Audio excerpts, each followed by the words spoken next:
I'm Craig Roberts, and this is my Romaniac story. Well folks, it's been 2 years since I did the Agumby Does Romaniac series in 2019. Feels like 20 years ago because of COVID. The t-shirt still fits, just. So I thought I'd do an 11th episode, which is a detailed look into how much the race cost. It is the most asked question I get. So here's a video of the complete breakdown of the cost of the race from a solo traveler coming from Australia to do the race and coming back. So yeah, sit back and enjoy the video. First, we have to get to Cebu. Once the flights get back to normal after COVID, budget for a $2,000 Australian return cost. There are a few ways to get there. The best option is through Dubai or Singapore to Munich and then on to Cebu. This takes a lazy 27 hours. Another option is Dubai or Singapore into the Romanian capital Bucharest. But then you'll have a 5-hour plus wacky races car or bus ride to get into Cebu. You'll pay this in two 50% installments. The first one is in the October when you sign up for the race, $945 or 1,550 Aussie.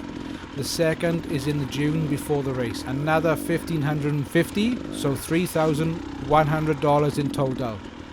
This is for the race fee with accommodation package that includes 6 nights with breakfast, lunch at the race finish, and evening meal during the race week. It also includes fuel for the race. You are probably going to need more than 6 nights accommodation if you're coming from the other side of the world, so I added on 7 extra nights. Some before and some after, and a single occupancy fee, or you might be bunking with big snoring and farting Dan from Uzbekistan. This was an extra €545 or $900. This will vary depending on what hotel they put you in. You can select to pay extra to include another room for your mechanic or friends etc., which is an extra €490 or $800 for the 6 nights during race week. This is all organised via emails after you sign up for the race, and it is paid on at sign on during the race week. At this point, I know what you're thinking. I'll just get my own food and accommodation in Cebu. I would not recommend this. You will not save much money and it's not worth the hassle. The evening meal after each day is top notch and you will be with the other 500 riders, and it's all part of the experience. Even the pros do it. Also, the race hotels do breakfast from 4 AM on race days. Nowhere else in Cebu will be open at this time. It is also difficult to get accommodation during the race week as the organisation block out all the main hotels in Cebu. There are lots of options here. I went with one of the bigger companies, Ride X Power. It was €2,150 or $3,500 Aussie for the race bike hire. A 4-hour-old KTM 300 TPI. They also had options for a 1-year-old bike for €1,950 and a brand new one for €2,750. I've had a lot of people asking, is it worth just buying a bike over there and shipping it back to Australia? This is what my research shows. If you want to buy a bike there and bring it back to Australia, the shipping and taxes alone could be around $2,500. However, you could potentially save $4,000 to $5,000 off an Aussie recommended retail price by exporting it within a certain time frame after you purchase it in Europe and not pay the EU tax. You'll need permits, freight forwarders at both ends, and extra costs for cleaning may be involved. EU laws will need to be checked for this. Then, after all this, you'll have a non-ADR bike, so it can't be registered anywhere in Australia except the Vic Rec Regio system. A big hassle, but with potentially big savings of around $2,500. You'd need to be well connected and do a lot of work. Hire bikes are what most people do, other than the Europeans who obviously drive to the race. Hire the bike and ride it like a hire bike is my advice.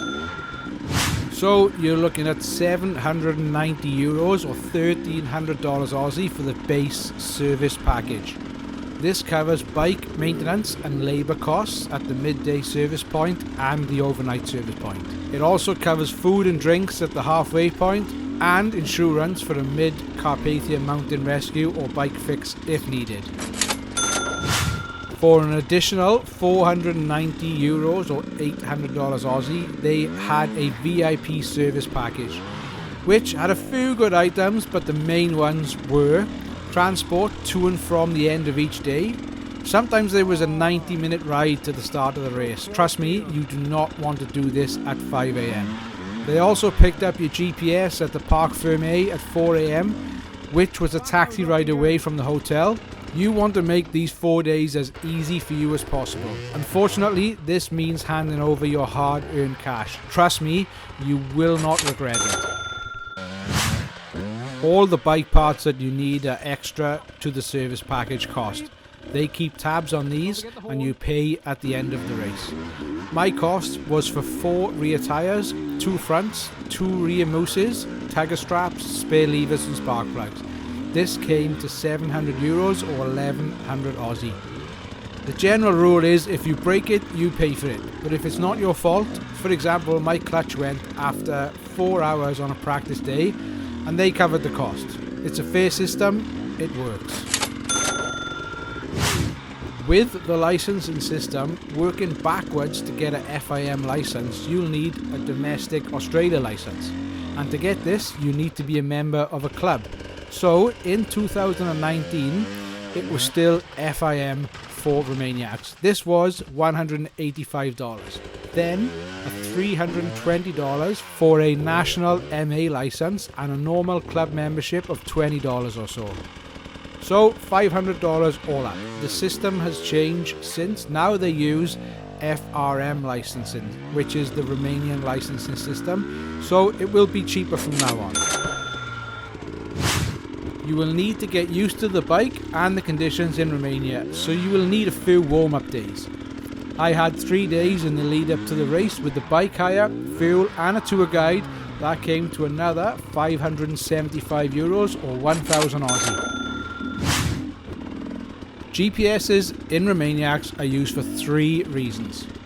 Navigation for the rider, tracking to stop the cheating, and speed checking. They will download your loop from the unit at the end of every day. And if you are off track, you will get appropriate time penalties. If they are unable to see your track, your GPS turns off for a section, battery issues, etc., you will get huge time penalties. If you are up there with the first few riders in your class, you will be making the track in sections. You will need to use your GPS. If you're mid-pack, like myself, the track will be well worn, but you will still need to use it occasionally, but it's not the Dakar, that's for sure. I would recommend 2 GPSs for redundancy and to use different zoom levels. For the extra GPS, you will pay an extra €35 or $55 for the service.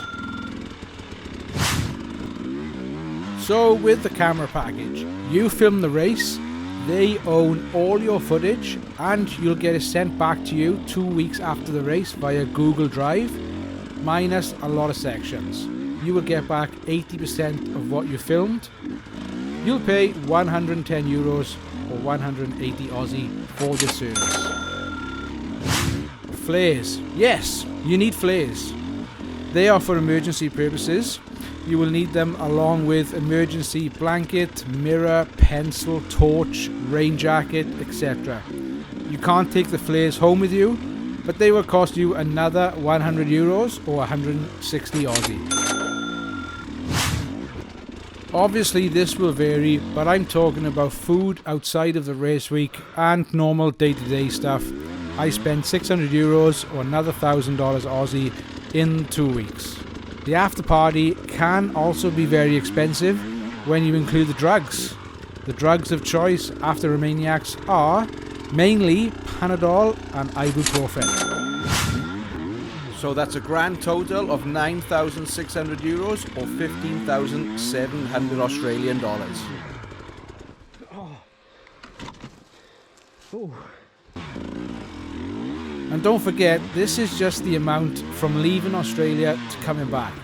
Add on the costs of some fresh, good looking gear, plus all the wear and tear on your home bike while training, add on a lot more cash for that. So here are the final costs. Would I do it again? I'm already booked in.